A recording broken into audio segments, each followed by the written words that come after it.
Hi friends, నేను మీ అంజని. మీరు చూస్తున్నది ఎస్ఆర్కే హర్రర్ స్టోరీస్. మరి భోపాల్ డిజాస్టర్ గురించి మనందరికీ తెలిసిందే. ఒక్కసారి గుర్తు చేస్తానే. డిసెంబర్ 3, 1984. అది రాత్రి సమయం. మిథైల్ ఐసోనేట్ అనే గ్యాస్ లీక్ అవ్వడం వల్ల ఆ పెస్టిసైడ్ కంపెనీలోని ఈ ప్రమాదం అయితే సంభవించింది. సారీ, ఆ కంపెనీ పరిధి వరకే కాదు, మొత్తం అక్కడ భోపాల్లోని ఎన్నో అకాల మరణాలు, సుమారుగా 3800 మంది చనిపోయినట్టు ఆధారాలైతే ఉన్నాయి గాని ఇంకా చాలానే. మరి అలా అకాల మరణాలు చెందిన ఆ ప్రదేశం అంతా ఇప్పటికీ కూడా ఎందుకలా ఉంది? మరి అక్కడ చాలా మంది తాంత్రికులు, మాంత్రికులు వచ్చి అంతమంది అకాల మరణం చెందిన ఆ ప్రదేశంలోని ఎన్నో తంత్ర విద్యలు చేస్తూ వాళ్ళకి కావలసింది వాళ్ళైతే దక్కించుకుంటున్నారు.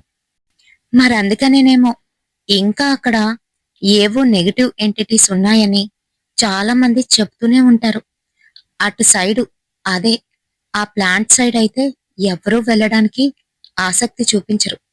మరి అటువంటి ప్లాంట్ దగ్గరికి వెళ్ళడానికి, అది కూడా న్యూ ఇయర్ సమయంలోని ఎంజాయ్ చేయడానికి వెళ్ళారు కొంతమంది ఫ్రెండ్స్. మరి వాళ్ళకేమైంది? అక్కడే వాళ్ళకి ఏదైనా జరిగిందా, లేకపోతే అనే దాని గురించి తెలుసుకోవాలంటే వీడియో ఫుల్గా చూడండి. ఆ మీరు ఖాళీగా ఉంటే ఖచ్చితంగా తలుపులన్నీ వేసుకొని హెడ్ ఫోన్స్ పెట్టుకొని సింగిల్గా ఈ స్టోరీ వినడానికి ట్రై చేయండి. మరైతే ఇప్పుడు స్టోరీలోకి వెళ్ళిపోదామా?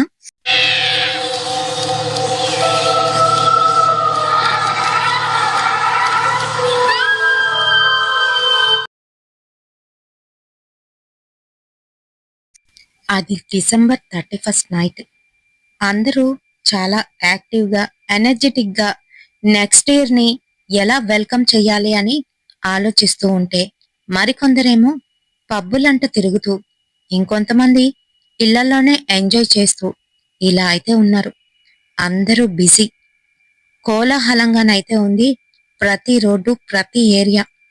మరి అది అమావాస్య ఆదివారం పడడంతోని మరి కొంతమందికి అదే ఎంతో ఇంపార్టెంట్ అయిన రోజు.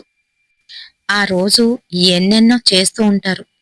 మరి అలానే ఒక తాంత్రికుడు అతి ఘోరంగా యక్షిని జాతిలోని పద్మినిని ఆవాహన చేసుకోవడానికి ఆ భోపాల్ కంపెనీ ఎదురుగా గిరులు గీసుకొని ముందుగా అన్ని సిద్ధం చేసుకుంటున్నాడు. తను 12 అయ్యేసరికి అక్కడైతే ఆ రిచువల్ని స్టార్ట్ చేయాలి.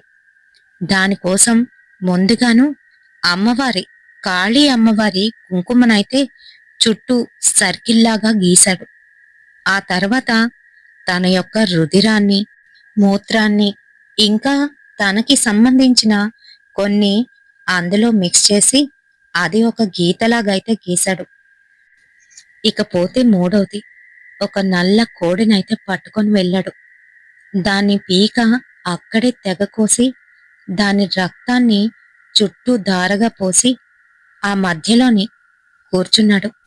ఆ వలయాలు అలా ఉంటుండగానే తను అక్కడ ఏవో దీపాల్లాంటివి వెలిగించి మరి అలా తను అలానే ధ్యానంలోనైతే ఉన్నాడు.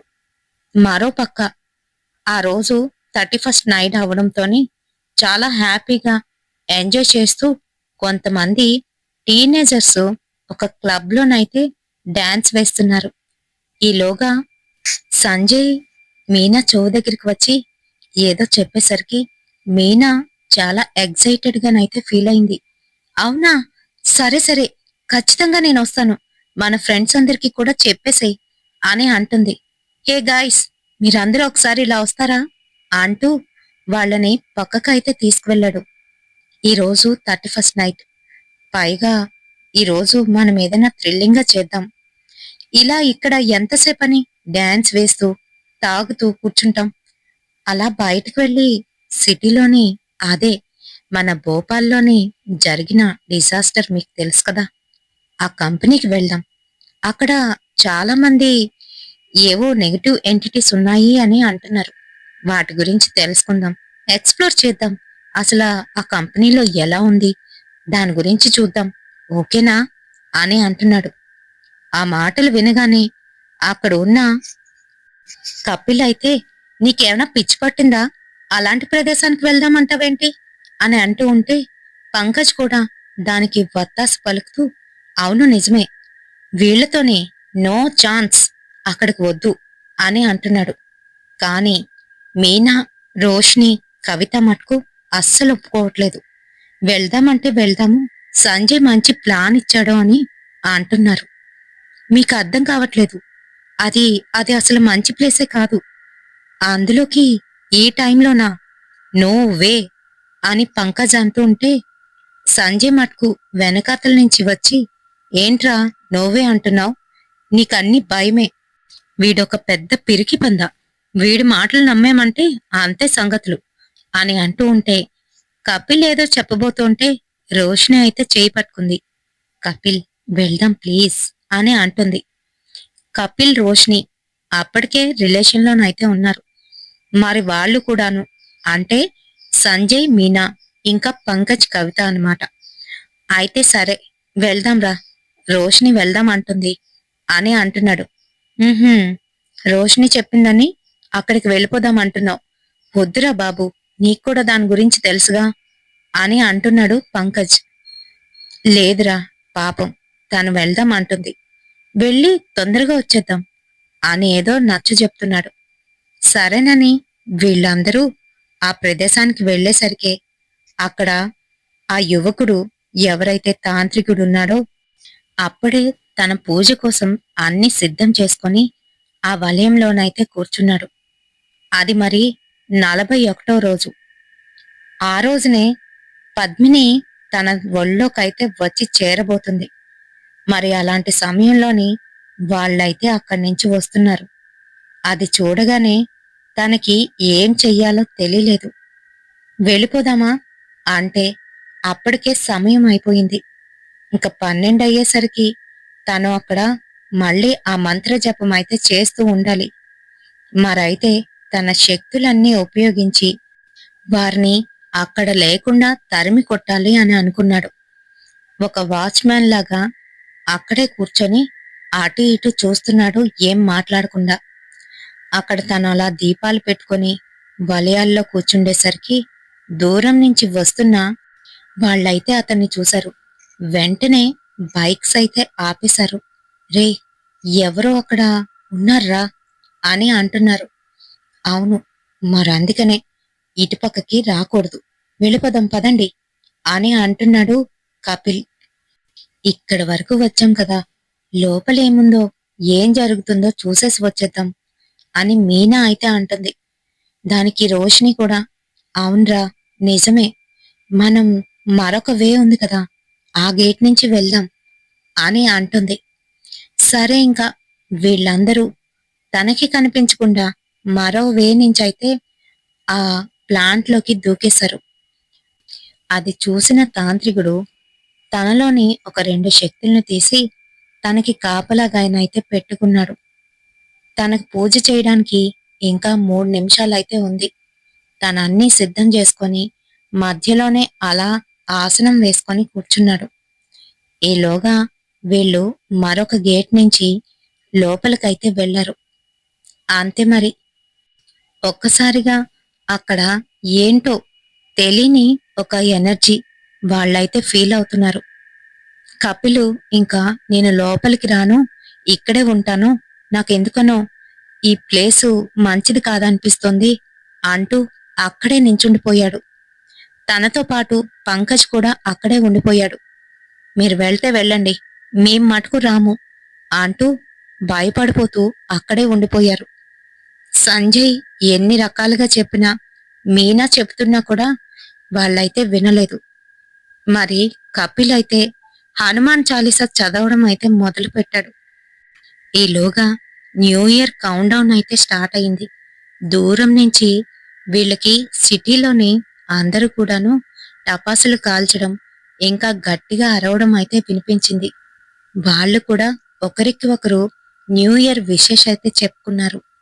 సరే, న్యూ ఇయర్ ఇక్కడ చెప్పేసుకున్నాం కదా, బయటికి వెళ్ళిపోదాం పదండి అని పంకజ్ కపిలు అంటుంటే వాళ్ళు మటుకు అస్సలు విననే వినలేదు. న్యూ ఇయర్ కాబట్టి ఖచ్చితంగా వెళ్లాల్సిందే అంటూ లోపలికైతే వెళ్తున్నారు. ఇంకా బయటనున్న కపిలు హనుమాన్ చాలీసా చదవడం అయితే ఆపలేదు. అలానే చదువుతూ ఉన్నాడు. ఈలోగా చల్లటి ఓ గాలి వాళ్ళకైతే తాకింది.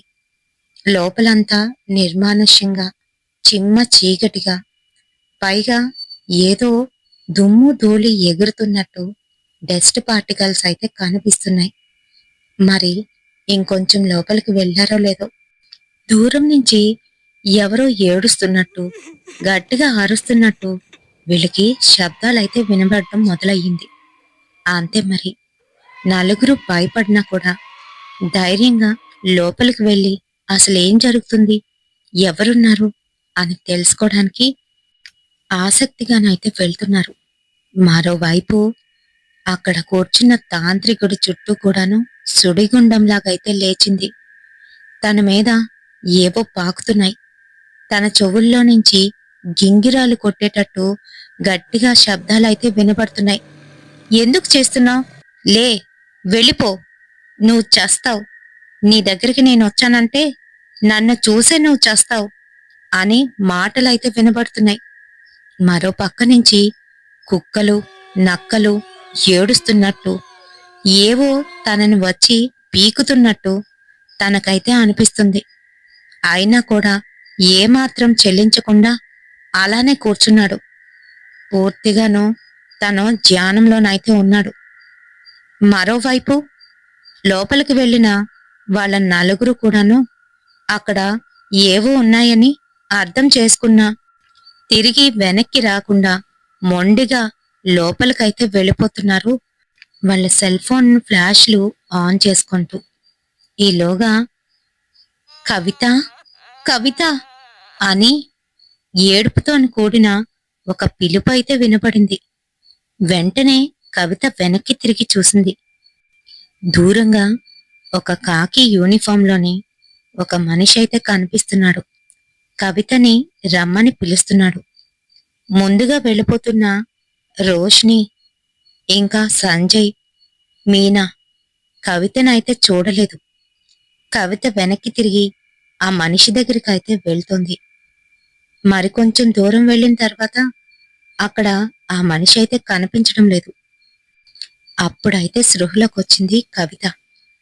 ఏరి, వీళ్ళేరి అని భయంతో వెతుకుతుంది. కాని వాళ్ళెవ్వరూ తనకైతే కనిపించలేదు. భయంతో అరుచుకుంటూ బయటికైతే పరిగెత్తుకొచ్చింది. కపిల్ ఇంకా హనుమాన్ చాలీసా చదువుతూనే ఉన్నాడు. పంకజ్ కవితను చూసి, కవిత ఏమైంది, మిగతా ఆ ముగ్గురు ఏరి అని అడుగుతున్నాడు. అవును, ఏరి అని వెంటనే తన హనుమాన్ చాలీసా అయితే ఆపేశాడు. అంతే, ఏదో ఒక సుడిగాలి ఆ కంపెనీ లోపల నుంచి బయటకైతే వస్తుంది. అది అది నాకేం తెలీదు, వాళ్ళు కనిపించట్లేదు, నాకు భయం వేస్తుంది, అనవసరంగా లోపలికి వెళ్ళాం అని కవిత కంగారు పడిపోతుంది. అంతే మరి. వీళ్ళిద్దరూ కూడాను కవితని భయపడొద్దు అని చెప్పి, పంకజ్ నువ్విక్కడే ఉండు, నేనెళ్ళి వాళ్ళు లోపలెక్కడున్నారో చూసుకొని వస్తాను అంటూ కపిలు తన మెడలో ఉన్న హనుమాన్ లాకెట్ని పట్టుకొని లోపలికైతే వెళ్తున్నాడు, మనసులోని స్వామివారి మంత్రం చదువుకుంటూ. ఈలోగా బయటన ఉన్న ఆ తాంత్రికుడు ఇంకా అలానే తన మంత్రోచ్చారణ కంటిన్యూ చేస్తున్నాడు. ఈలోగా వెనక నుంచి వచ్చి గట్టిగా తన్నైతే పట్టుకుంది. తన గోళ్లతోని వీపంతా కూడా చీరేస్తుంది. నొప్పి వస్తున్నా అదంతా భరిస్తూ తను అలానే మంత్రాన్ని చదువుతున్నాడు. చెవులోనైతే ఇలా అంటుంది, ఇదిగో నన్ను రప్పిస్తున్నావు, నేను చాలా ప్రమాదకారి, ఇలానే చేస్తాను, ఇలానే నిన్ను గట్టిగా పట్టుకునే ఉంటాను జీవితాంతం. నువ్వు ఏదైనా తప్పు చేశావో నువ్వు నా బానిసగా మారిపోతావు, అంతేకాదు నేను చెప్పిందల్లా చెయ్యాలి అని బెదిరిస్తోంది. అయినా కూడా ఉలుకు పలుకు లేకుండా, కళ్ళు కూడా విప్పకుండా ఆ తాంత్రికుడు అలానే కూర్చున్నాడు. ఎలా అయితే మనుషులలోని పద్మిని జాతి స్త్రీలు అందంగా ఉంటారో అలానే యక్షిణిలోని కూడాను అతి అందగత్తె పద్మిని. మరి తన శరీర ఆకృతిలోనే తన అందమంతా దాగి ఉంటుంది. తన చూడడానికి పెద్ద పెద్ద కళ్ళతోని పెద్ద చెవులతోని ఉంటుంది. ఒంటి రంగు లేత ఆకుపచ్చలోని మెరిసిపోతూ ఉంటుంది. పెద్ద పొడవాటి జుట్టు. ఆ జుట్టుతోనే సగం అంగాల్ని కప్పుకుంటుంది. పూర్తిగా బట్టలైతే ఉండవు. మరి ఎన్నో రకాల ఆభరణాలతోని తన వంటిని కప్పుకుంటుంది. అలాంటి యక్షిణి కోసం అతి ఘోరంగా 40 రోజుల నుంచి అక్కడే కూర్చొని తను అలా మంత్రోచ్చారణ అయితే చేస్తున్నాడు. మరి ఇది ఆఖరి రోజు, పైగా అమావాస్య, ఆదివారం. తన కోరికలన్నీ కూడా ఫలించే రోజు. మరి అటువంటి సందర్భంలో ఎట్టి పరిస్థితుల్లోనైనా ఆ యక్షిణిని పొందాలని కోరికతోనైతే ఉన్నాడు. అంతేకాదు, పొరపాటున ఏదైనా తేడా వస్తే దాని చేతుల్లో బలైపోవడం ఖాయం. అది కూడా తెలుసు. అంతేకాదు, ఎన్నో ఏళ్ల సంవత్సరాలు ఆ యక్షినికి బానిసగానైతే మారిపోవాలి. మరి అందుకనే తను అవేమీ పట్టించుకోకుండా అలానే కూర్చున్నాడు ధ్యానం చేస్తూ. ఈలోగా లోపల నుంచి భయం భయంగా అరుస్తూ బయటకైతే పరిగెత్తుకొస్తున్నారు సంజయ్, మీనా, రోష్ని. ఇంకా వాళ్ళని చూసిన కపిలు ఏమైంది రోష్ని అని అంటూ ఉంటే రోష్ని అక్కడే కళ్ళు తిరిగైతే పడిపోయింది. ఏ, హెల్ప్ చేయరా, రోష్ని కళ్ళు తిరిగి పడిపోయింది అని అంటూ ఉంటే మీనా పరిగెత్తుకుంటూ బయటికైతే వచ్చేసింది. ఇంక వాళ్ళు ఎలాగోలా రోష్నిని బయటికైతే తీసుకువచ్చారు. వాళ్ళందరూ జడిసిపోతున్నారు. ఇక్కడి నుంచి వెళ్ళిపోదాం, పదండి పదండి అని అంటున్నారు. వాళ్ళు వచ్చిన దారి గుండా మళ్ళీ రిటర్న్ అవ్వడానికైతే చూస్తున్నారు. అయితే ఆ గేట్లు బారని తెరుచుకుని బయటికి వచ్చేసరికి ఏమైందో తెలియదు గాని సంజయ్కి బాగా నీరసంగానైతే ఉంది. తనక్కడే కూలబడిపోయాడు. మరి ఆడపిల్లల పరిస్థితి అయితే మరీ దారుణంగానైతే ఉంది. కపిల్ ఇంకా పంకజు ధైర్యం తెచ్చుకొని పదండి, ముందు ఇక్కడి నుంచి వెళ్ళిపోదామంటూ సంజయ్కి అయితే లేపుతున్నారు.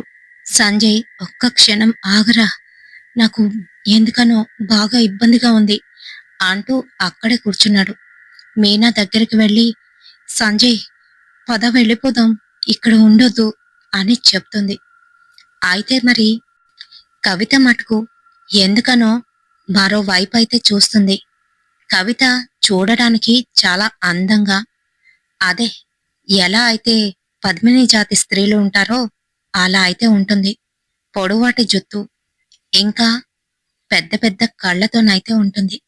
చూడడానికి చాలా అందంగానైతే ఉంటుంది. కవిత అలా చూస్తూ ఉంటే పంకజ్ ఏమైంది కవిత, ఏమైంది అని అడుగుతున్నాడు.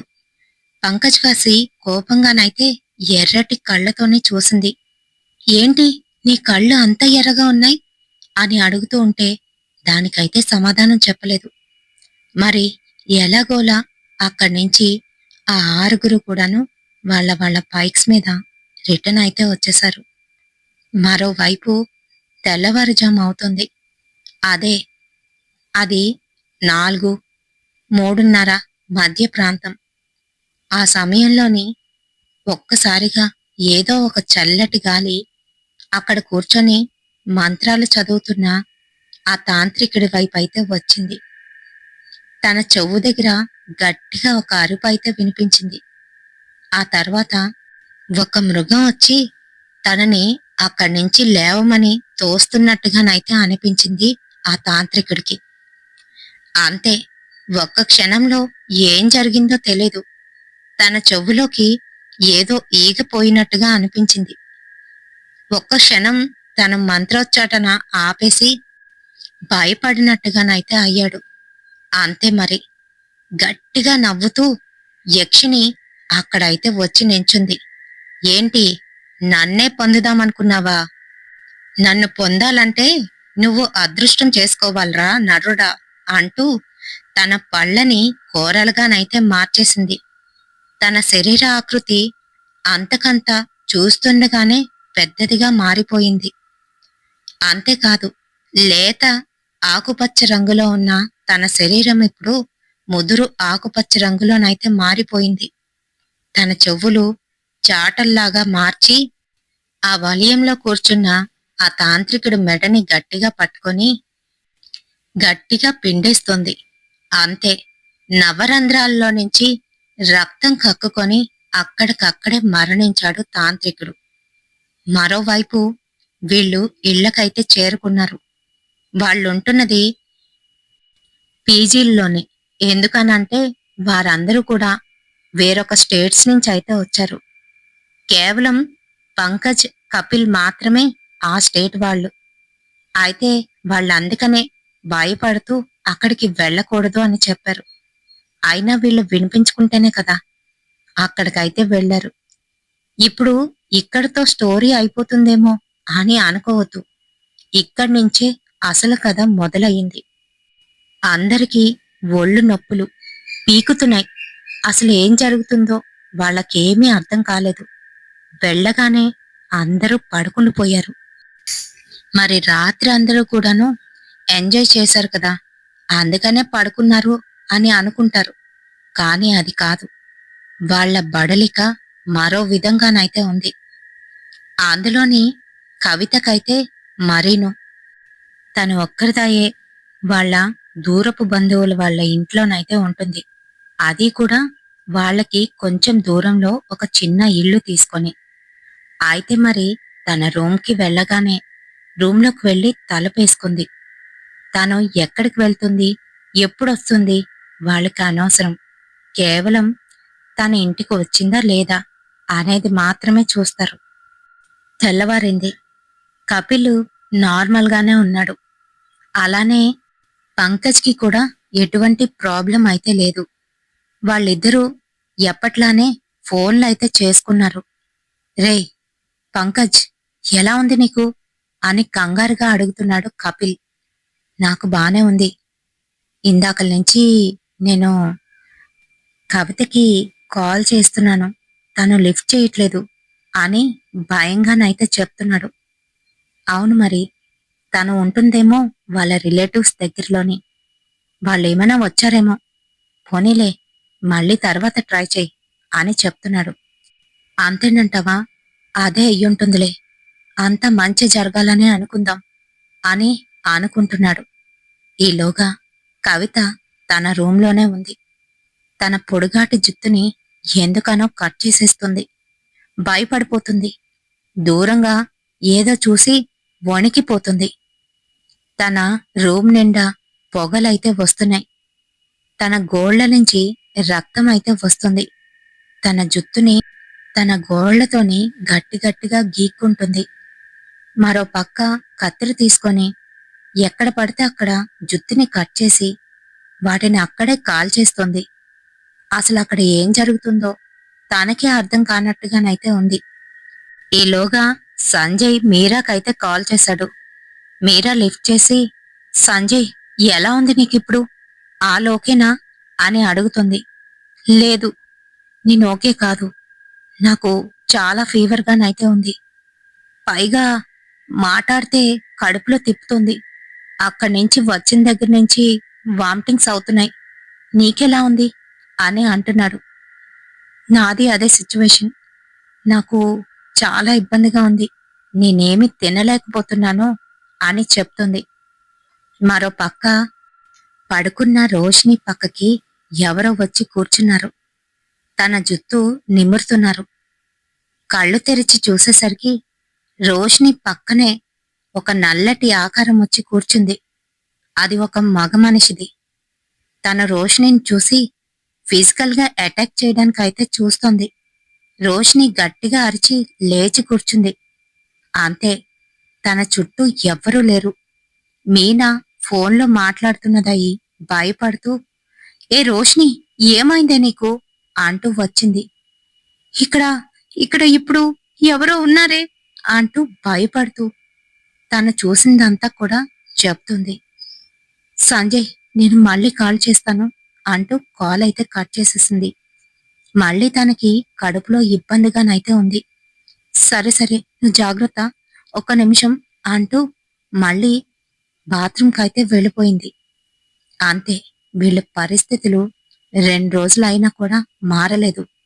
అంతేకాదు, కవిత ఫోన్ లిఫ్ట్ చేయకపోవడంతోనే భయపడిన పంకజ్ ధైర్యం చేసి కవిత ఇంటికైతే వెళ్ళాడు.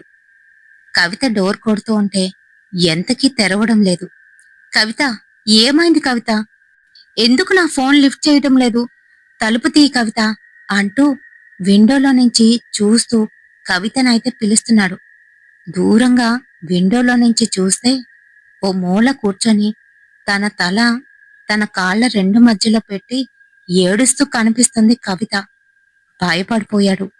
కవిత, డోర్ తీయకపోతే డోర్ బద్దలు కొట్టి లోపలికొస్తాను అని అంటున్నాడు.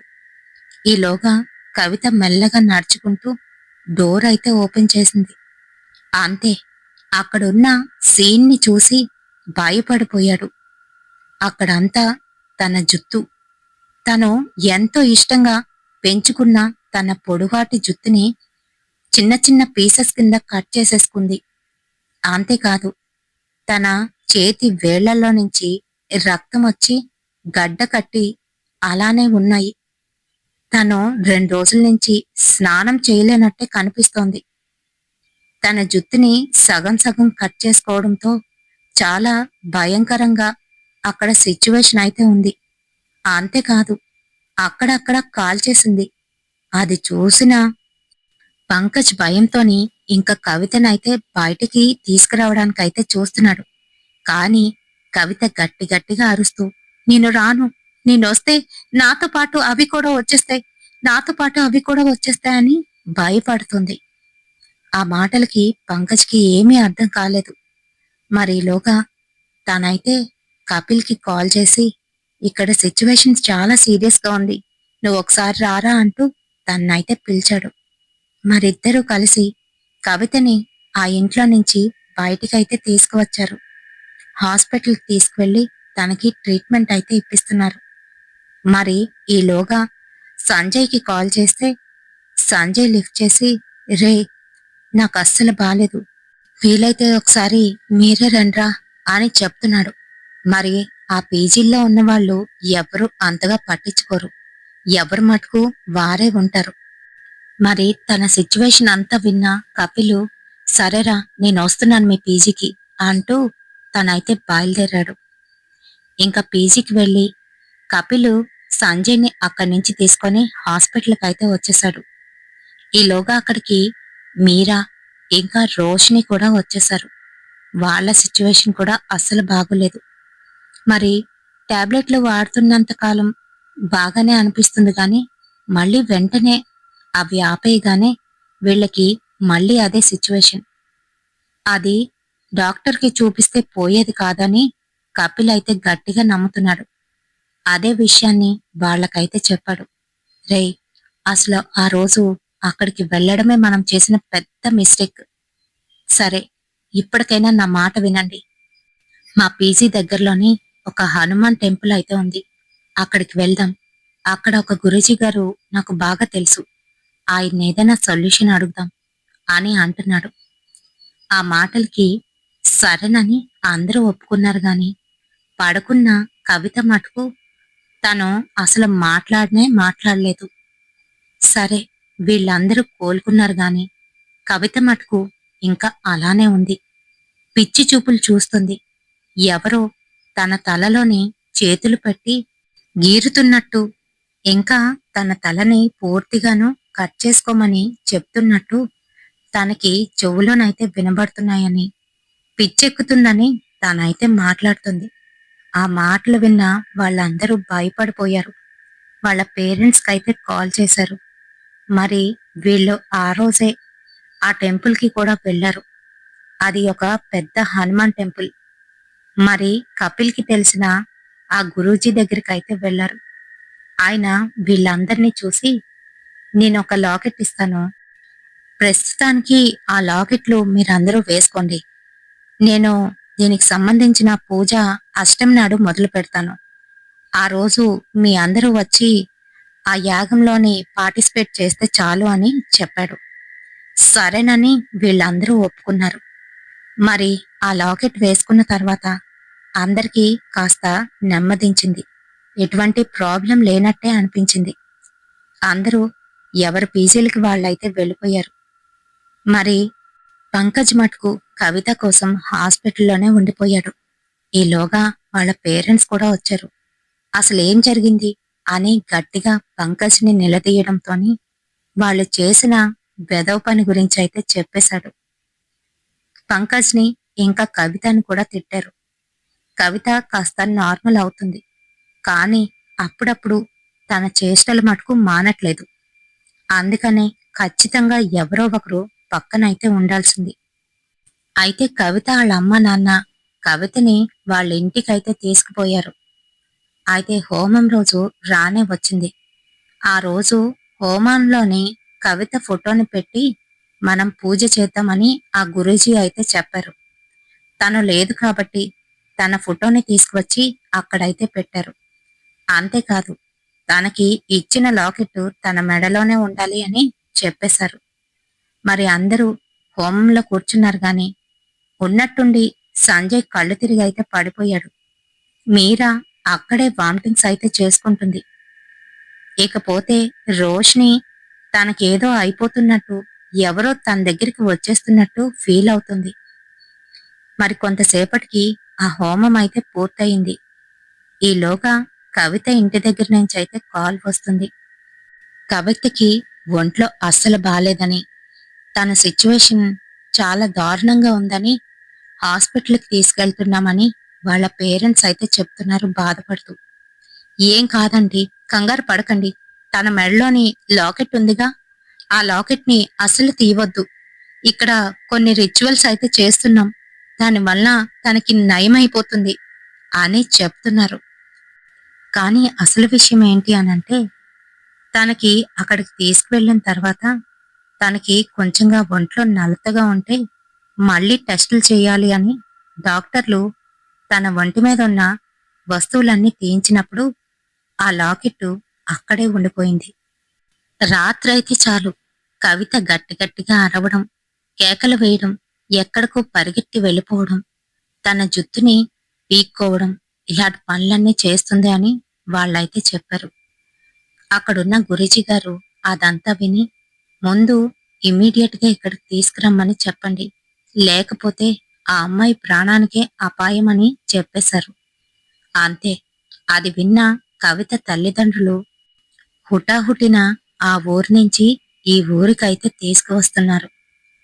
అది ఒక నిర్మానుష్యమైన ప్రదేశం. రాత్రి 9:30 అయితే అవుతుంది.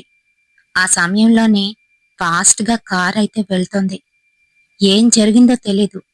సడన్ గా కార్ టైరు పంచర్ అయిపోయింది. డ్రైవరు చాలా తెలివిగా కార్ని అదుపులో పెట్టి పక్కనైతే ఆపాడు. అయ్యో, టైర్ ఇప్పుడు పంచర్ అయిపోయింది, పైగా స్టెఫ్నీ కూడా లేదు అనేసరికి వాళ్ళకైతే అర్థమైపోయింది. ఏదో జరుగుతుంది అని భయపడుతున్నాడు కవిత తండ్రి. వెంటనే అక్కడికి వస్తున్న వెహికల్స్ నైతే ఆపడానికి ప్రయత్నిస్తున్నాడు. కారులోని కవిత పక్కనే కూర్చుంది తల్లి కూడాను. కార్ డ్రైవరు ఎవరిదైనా హెల్ప్ తీసుకొని స్టెఫ్నీ వేరొకటి తీసుకురావచ్చు అని అనుకుంటున్నాడు. ఈలోగానే ఎలా లేచిందో లేచింది కవిత. పక్కన వాళ్ళ అమ్మ పట్టుకున్న చేతిని విడిపించుకొని బయటికైతే వచ్చేసింది. కారులో నుంచి బయటికి వచ్చి వాళ్ళు అరుస్తుండగానే ఆ రోడ్డు క్రాస్ చేసి మరొక రోడ్డు వైపు అయితే వెళ్ళిపోయింది. అవతల నుంచి ఫాస్ట్ గా ఒక లారీ అయితే వచ్చి గుద్దేసింది. అంతే, కవిత చాప్టర్ అక్కడితో క్లోజ్ అయిపోయింది. మరి ఇలానే ఉంటాయి. ఎవరి మాట వినకుండా మేం చేస్తాం, మేం వెళ్తాం, అక్కడ ఏమీ ఉండదు, ఎక్స్ప్లోర్ చెయ్యొచ్చు అని అనుకుని వెళ్తే ఖచ్చితంగా ఇలానే జరుగుతుంది. పాపం మిగతా ఫ్రెండ్స్ అందరూ కూడా బ్రతికారు గాని అన్యం పుణ్యం ఎరగని కవిత అయితే చనిపోయింది. అయితే మరి ఇక్కడ యక్షిని గురించి చెప్పారుగా, దాని సంగతేంటి అని అనుకుంటున్నారా? అక్కడ యక్షిని పూజ చేసిన వాడు కూడా చనిపోయాడు. మరి యక్షిని పూజలు కావచ్చు, ఇలాంటి వాటి కోసం వెతుక్కుంటూ ఎక్స్‌ప్లోర్ చేద్దామని వెళ్ళిన వాళ్ళ కోసం ఈ స్టోరీ అయితే చెప్తున్నాను. ముఖ్యంగా న్యూ ఇయర్ రాబోతుంది కాబట్టి, మరి న్యూ ఇయర్‌కి సంబంధించి ఇంకా ఏవైనా హారర్ స్టోరీస్ కావాలి అనంటే ఖచ్చితంగా కామెంట్ చేయండి. అలాగే మీకు ఇది కాకుండా హర్రర్‌లోనే ఇంకా ఏదైనా వెరైటీ అంటే ఇప్పుడు కొంతమందికి సినిమా హాల్‌లో హర్రర్ నచ్చుతుంది. కొంతమందికి విలేజ్ హర్రర్ నచ్చుతుంది. కొంతమందికేమో హాస్పిటల్ హర్రర్ నచ్చుతుంది. ఇలా ఉంటాయి కదా! అలాంటివేవైనా మీకు కావాలి అనంటే ఖచ్చితంగా కామెంట్ సెక్షన్‌లో కామెంట్ చేయండి. నేను మంచిగా స్టోరీని ప్రిపేర్ చేసి మీతోనైతే షేర్ చేస్తాను. కొన్ని నిజమైనవైతే, కొన్ని కల్పితాలుంటాయి. అది ఖచ్చితంగా నేను స్టోరీ ఎండింగ్‌లోనైతే చెప్తాను. మరి నచ్చితే తప్పకుండా ఒక లైక్‌తో పాటు ఒక హైప్ కూడా వెయ్యండి. అలాగే మన ఛానెల్‌ని సబ్స్క్రైబ్ చేసుకోవడం మర్చిపోవద్దు. అయితే ఈ వీడియోలోని నేను పద్మిని యక్షిని గురించి చెప్పాను కదా! అందులో దాని సాధన గురించి చెప్పాను కదా! అదంతా రియలేనంటండి. నాకు కూడా రీసెంట్‌గానే తెలిసింది. మరి ఈ వీడియో గురించి మీ అభిప్రాయాలు ఖచ్చితంగా కామెంట్ సెక్షన్‌లోనైతే తెలియజేయండి. ఇప్పుడు లాస్ట్ వీడియోకి మనకు వచ్చిన కామెంట్స్ ఎవరెవరి దగ్గర నుంచి, ఎక్కడి నుంచి వచ్చాయనేది చూసేద్దామా మరి? అమలు సిస్టర్ ఫస్ట్ కామెంట్ అయితే వచ్చిందండి. వీరమణి సిస్టర్, బాలాజీ గారు, బాలి లక్ష్మి సిస్టర్, ధనరాజ్ గారు, శ్రీరామ్ గారు, జ్యోతి గారు, బాసిన విజయ సిస్టర్, గౌతమ్ గారు, చిన్ను అనే అకౌంట్ నుంచి ఇంద్రాస్ కిచెన్ నుంచి ఇందిరా గారు, తులసి గారు, సంధ్య గారు, ఇంకా వసుధ గారు, రవిశంకర్ గారు స్వర్ణ నుంచి, రూబీ సిస్టర్, మురళీకృష్ణ గారు, షేక్ జబీబుల్లా గారు, సుధీర్ గారు, సురేంద్ర, గ్రీన్ హ్యాండ్స్ నుంచి స్వాతి సిస్టర్, ఇంకా రజీనా సిస్టర్. ఎవరినైనా ఇంకా మిస్ చేసినట్టు అనిపిస్తే ఖచ్చితంగా నాకు కామెంట్ సెక్షన్‌లోనైతే కామెంట్ చేయండి. నెక్స్ట్ వీడియోలోని వాళ్ళ పేరుని కూడా తీస్తాను. మరి ఈ వీడియో నచ్చితే తప్పకుండా లైక్‌తో పాటు హైప్ కూడా వేయడం అస్సలు మర్చిపోవద్దు. రేపటి సరికొత్త హారర్ ఇన్సిడెంట్‌తోని మళ్ళీ మీ ముందుకైతే వచ్చేస్తాను. Until then bye.